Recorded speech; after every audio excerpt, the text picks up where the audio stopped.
In this episode, we're going to talk about pausing and then choosing awareness in the spiritual part of your journey. Wow. How about that, Tom? So pausing. So this to me is really big because my whole life I've jumped at things and not paused, and many times not chosen awareness, especially when I was younger. And I definitely found myself in situations where I could, if I had maybe paused for even a half a millisecond, things would have turned out a little bit differently. And so I thought this would be a really good thing to talk about today. As you clearly, I'm pausing, right? Yeah. Well, I mean, for me, what does pausing mean? What do you mean by that? For me, how I relate to what you're sharing is that I just take a moment to relax, exhale, inhale, get a feeling for something. And you were talking about this morning, before we came in here, we were talking about really looking at everybody as a soul, looking into their eyes or tuning into their vibration. And my sensitivity is such that when I practice it, people can't lie to people because it's just obvious, or you can't cover up. It's obvious when I use my natural spiritual gifts, and I'm a visionary, so I tend to get the picture and maybe a word and a feeling and an inner knowing about, a person. So no matter what front they put on, there's something that I can pick up on their energy. And in addition, how that helps me is to just, how can I be of service to this person? What do they know?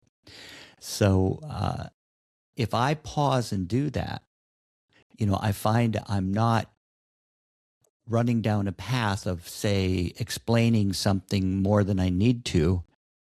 Would be one example in business, where if I just tune into what's needed, I go, oh, they feel competent in this area. This happens at the speed of light. Like, I don't even articulate those words. It's just this being inner knowing. Yeah, I think that's where I want to share about, because the fact that, we often talk about making spirituality practical, and this is a practical moment that you can definitely explore, and anyone can explore for themselves. And it makes sense, because a lot of times people can get a sense of what other people are going through or experiencing without any words, like, even any words. Like you're saying, it's those senses that pick up things. So an example for myself is, back before in 2017 when you and I met, and, I got divorced that year. And whenever all that came upon, some people around me were like, oh, we've known for years you've been unhappy. I'm like, what?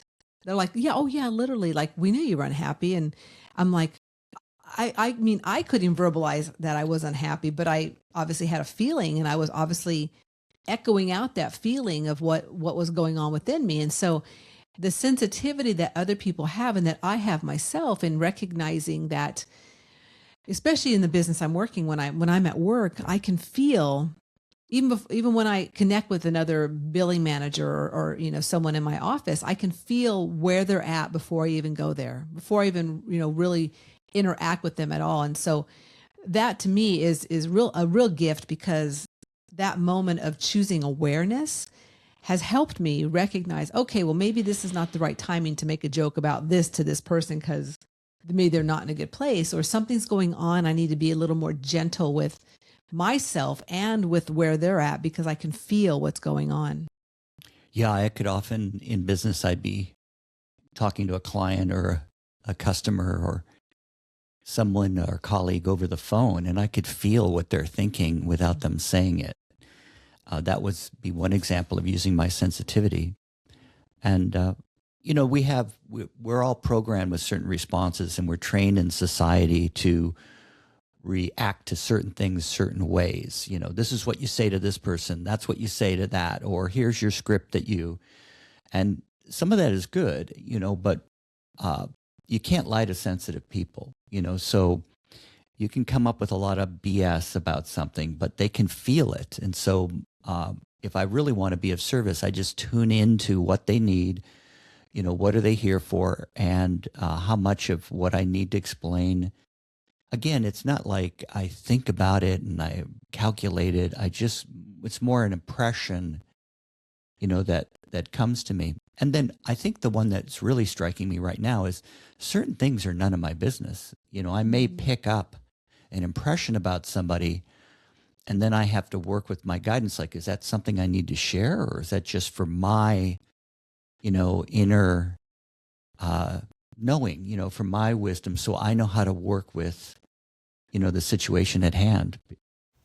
There's a stronger current moving right now, and it may be revealing more than you expected. Firehorse energy brings courage and momentum and reveals where clarity is needed.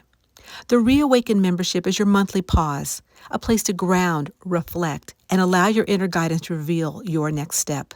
When everything speeds up, we slow down.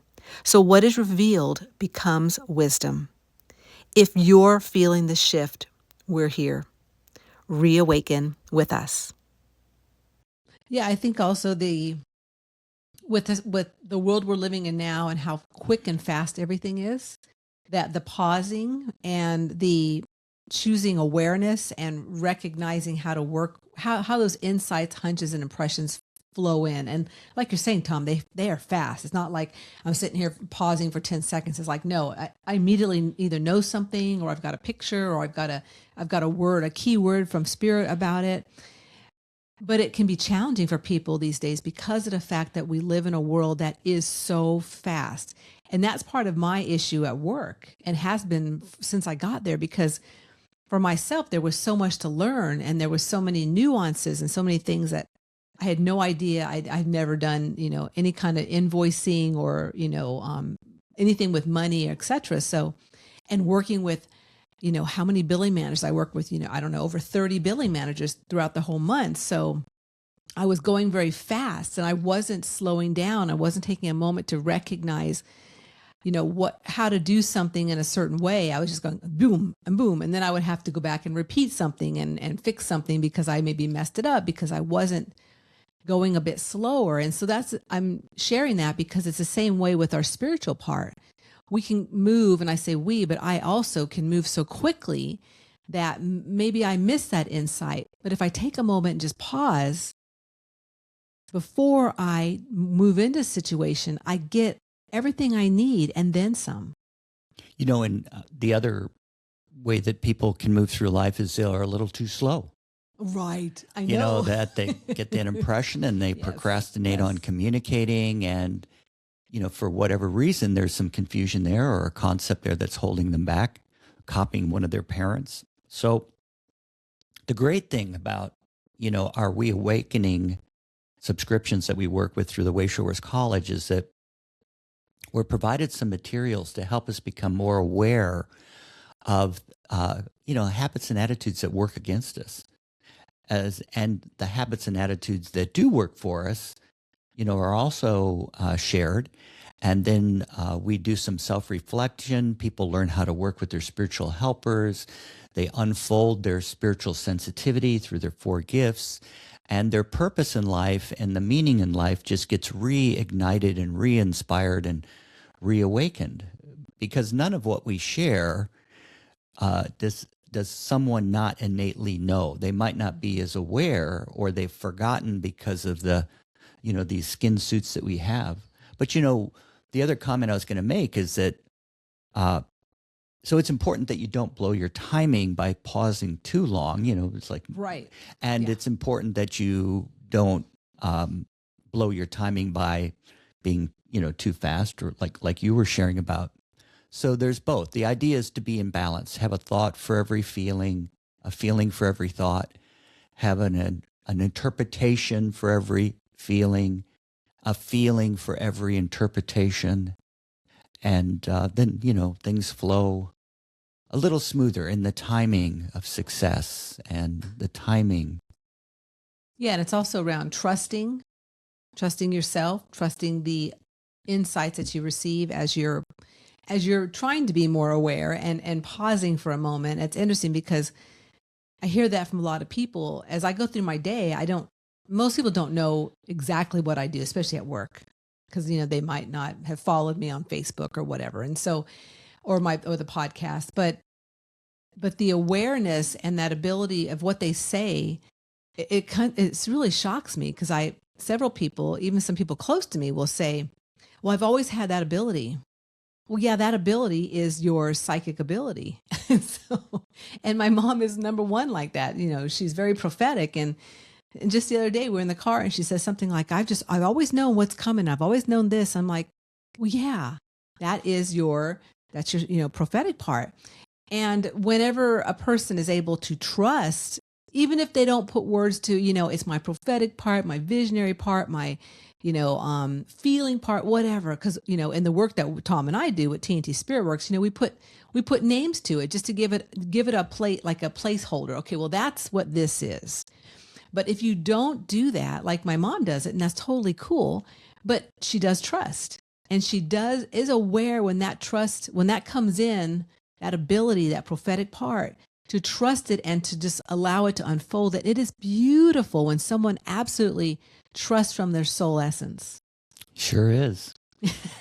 Yeah, one of the thoughts that I have as you're sharing is how sometimes people who are really sensitive and they do pick up insights all the time, and yet they'll say, no, I don't have any ESP. I'm not, I don't have any intuition. When in fact, I'm like, boy, if there was ever anybody that I thought was sensitive, it's you. That's not what I observe in you. You seem to be picking up thoughts and feelings all the time. So by being aware, we can allow ourselves to work with it, because it's our true nature as a soul. We're energy, we've always been, we're always going to be. And, the time is of the essence to really, for me, to know, what am I learning? How am I evolving? How am I becoming more aware with every opportunity? And then my guiding light is just that feeling of my thrust, which is to be happy and free. And everyone can find out about their thrust. We have tools and techniques that we pass on to each other, that we practice and we share about, so that we really go through this journey of self-discovery. Rather than have somebody tell us, it's more of an unfolding with a bit of help from those who have made it, who, have done some of it before, have some experience in it. Well, yeah, I think that's a good key right there, is because no matter, if you're out there listening and you understand a lot of what we're saying and relate to it in that you also work with your awareness and work with your psychic abilities, but you also know people that may not. And so, I know the person you were sharing about a minute ago, and it's quite interesting, because this person, yes, very psychic, very insightful, very aware, but then also the religious overtones and religious aspects to what this person has experienced this lifetime comes in. And there's been remarks like, oh, Teresa does witchcraft and Teresa does this, and, the woo-woo stuff. And it's interesting just the dynamics of how, where we've all come from the beginning of this lifetime, and what we've put together for ourselves from our concepts from our mom and dad, from the environment, from, again, the religious overtones or religious background, how they can flow in and out depending upon what a person's talking about. Yeah, and as we've often shared about, we're not talking about emotions, which are like programmed responses. It's more that my true feelings, my true nature, when I feel relaxed, balanced within my intellect and feelings, I have confidence. I'm in that positive frame of mind, that loving mode, which is more my true nature as a soul. I have a bigger picture as a soul. It's just people around us who, or the environment that wants us to move too fast. It wants us to be thinking, keep that intellect active instead of taking a pause so that we can get a feeling to be more in balance. Yeah, so we want to invite you all out there listening to, maybe in the next week, notice if you have times when you can take a pause and choose awareness and just get an insight around, what are you picking up on? What insights, coming in that you might need at this moment after you experience that pause. Sounds good. Take a deep breath, relax, pivot yourself back into that relaxed, happy, balanced mode. and then get her done. Cause, Yeah.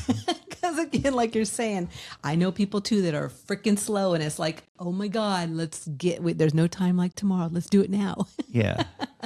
So staying in balance is a key also for pausing and choosing awareness. So we hope you enjoyed this episode of Enthusiastically Spiritual. We appreciate your time. We appreciate you tuning in every week. And if this was something that inspired you or brought up some enthusiasm for your life and who you are, please feel free to share it with friends and family. We would love to have more people listening and more people in the world getting more insights on how to work with the spiritual part of who they are. Yeah. Let's turn on the positive vibes for everyone. Cheers to that. So until next week, remember that Life is too short to not be enthusiastic about your unique journey. To keep the enthusiasm going, please like, subscribe, or comment below. We would love to hear from you.